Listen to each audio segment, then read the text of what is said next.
Welcome to another movie plot and enjoy the memories. We open in the year 2037 after nuclear war has left most of the planet a desolate wasteland. Some of the population survived by going underground where they spend all of their time sleeping while plugged into computers. A program called Infinisynth allows the in-worlders to spend their entire existence dreaming of whatever pleases them in the moment. A young woman named Judy has become dissatisfied with her simulation, so she argues with the human systems operator. She expresses her desire to experience something real because people only wake from their dreams to fulfill their biological requirements. Judy, however, spends most of her time unplugged, getting annoyed at a robot vacuum in a movie that predates their existence. All she knows about her father's disappearance is that he woke up one day and never returned because her mother barely speaks. The unnamed drone of a woman gets up for her daily dose of green protein sludge while ignoring her daughter's cry for attention. Mom doesn't understand her daughter's yearning to leave this place any more than the operator, so she jacks back into the happiness system. She plays a successful actress unable to hear her daughter's nagging, so Judy somehow penetrates her mother's virtual reality.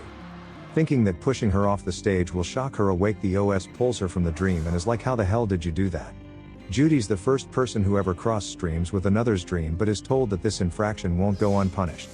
The OS chooses to take her offline permanently as she discovers that killing her mother in the dream world killed her in real life.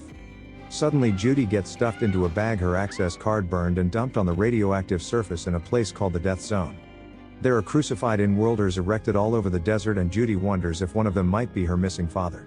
As she's walking along, Judy steps into a sinkhole, so she screams for help, getting the attention of three nearby men. Two of them are driving around the barren wasteland on a modified tractor and toss her down a rope to haul her to safety. The third watches from a distance as Judy's rescuers turn out to be man-eating mutants called crawlers who speak only in grunts. As they drive their prey back wherever the hell they came from, the third shoots them off the tractor with his crossbow. One of them goes missing briefly, then springs up out of the water, disarming the man of both the crossbow and his broadsword. He avoids the crawler by crawling himself under the tractor, then trips him up and returns to the water searching for his sword.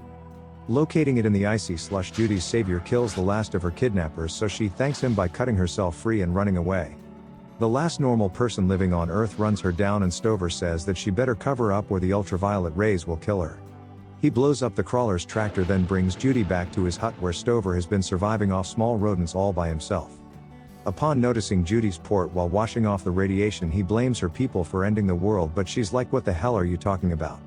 Stover knows just as little about what happened from Legends, and he's mainly angry that his people were abandoned on the surface. He's the last left after the rest were picked off by crawlers, and Stover explains that he crucifies the dead so that they aren't grave robbed for dinner. When the sun's low enough, they're able to go outside to visit the grave of Stover's wife, but he doesn't recognize Judy's father from his access card. Over the coming days, weeks, months, or even years, he teaches her to live off the land and survive on the surface without stepping into a sinkhole. Judy sees her first Bible and talks about spending every day doing adventurous things like visiting alien planets and riding dinosaurs. Naturally, the last two age-appropriate humans on Earth get it on, and Stover introduces Judy's in-world to his crawler. Speaking of crawlers and politely waiting until both get dressed are the mutants who break through the wall searching for some dinner. Stover puts an arrow in one but is knocked unconscious, and along with Judy are taken underground to the crawler's kingdom. These mutants represent the bulk of what's left of humanity and live in the landfills of garbage from the 20th century. Stover is put in shackles by ugly Caesar and thrown into the mine to scavenge such ancient valuables as a steering wheel. There's also killer leeches in the streams throughout the village, but Stover avoids them for now and just gets to digging. Judy, on the other hand, is given to the young handmaiden Claude and thinks, oh, this isn't so bad despite the creepy goblin. She's suddenly strung up by her neck and stripped down by Claude before the crawler gets her ready to join their breeding program. They kidnap females and prepare them for their boss to impregnate, but Claude doesn't want to hurt Judy because she worships the Infinisynth. The crawlers are all sterile, so this one must just try to attack her for pleasure, I guess, but the leader's girlfriend Cornelia arrives. She cuts off the ugly dude's listener, then comforts her foster child before complaining that her boyfriend's religion is based around banging other chicks. Cornelia attempts to inject the new one with a mutagen to make her ugly and infertile, but Judy knocks it away, and that's all it takes. Seriously, Cornelia just walks off after it breaks and doesn't come back, while Judy waits here swinging from the ceiling. She convinces Claude to help her escape in exchange for taking her to the in-world, but they're both immediately recaptured. Meanwhile, Stover's slaving away for Employee of the Month when finding a food processor and keeping the blade. He uses it to slash the guard's throat and goes searching for Judy in the network of tunnels until coming across one crawler about to be butchered. Stover fights the chef not to save the meal but because he needs to get past, so knocks him out and puts a meat hook through another's face. The hanging crawler was killed by crossfire and Stover puts on one of their disguises to hide amongst the rest. The seer who leads this rabble holds a mass and says that he has big plans for Judy but punishes Cornelia for betraying him. Claude is made part of some ritual that has the seer talk about leaving her vision behind before ripping out one of her eyeballs. He then pushes the girl into a meat grinder, turning her into blood soup, which the cult then drink from human skulls. The seers convince them that if they drink enough then they'll be sent to the dream world, and is Judy brought to him next. It's only now does Stover try to prevent them, and not before they threw a child into a blender, but he's recaptured again with relative ease. Crawlers toss him into a submerged cage filled with the mutant leeches that begin working their way under his skin towards the brain. The seer brings Judy to his chambers, but on the way she pulls off his mask to reveal the leader of the crawlers is her father Theodore. He survived by building a religion around getting the crawlers into the infiniscent, but without any neck ports. He's just talking crap. Judy thinks about joining him because she says the whole in-world will be gone within a generation as they've stopped reproducing. She changes her mind when learning that female leeches are laying eggs in Stover's brain and the males are keeping him paralyzed.